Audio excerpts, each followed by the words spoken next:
Hello and welcome to Lesson 8 of Higher Computing Science, Database Design and Development. We're continuing implementation. Today we're only looking at computed values and aliases. We'll look at aggregate functions next. This is going to be a quick one, so I've got a small database, one table, a small number of rows. It's my favourite topic, sweeties. Every suite has a name, they've got a price and a quantity.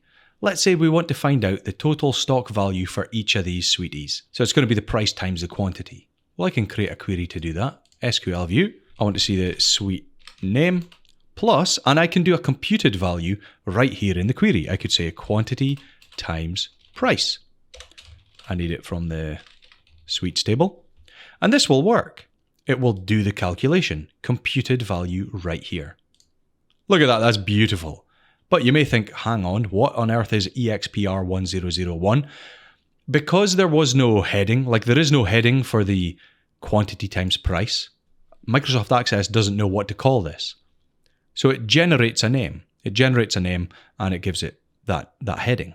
Well, this is where aliases come in. An alias is just another name for something.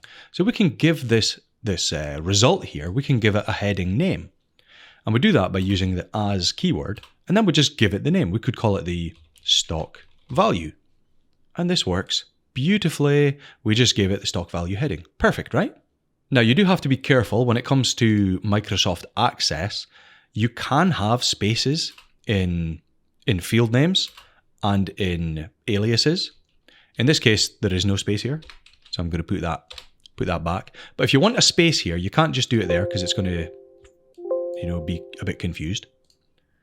So we need to put it inside square brackets. Now, hopefully the SQA never provides you a database that has spaces in the names.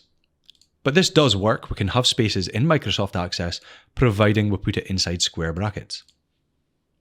I don't recommend it, and the SQA should never provide you with a database that has that, but just be aware of that if you try and add spaces.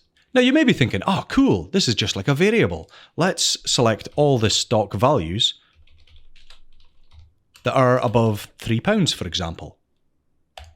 And this doesn't work because it thinks that stock value is an unknown parameter. It doesn't know that it's an alias of another calculation.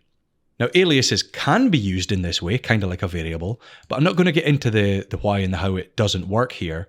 But for future queries, just never use an alias other than to give a calculation a different heading, to choose a heading for it.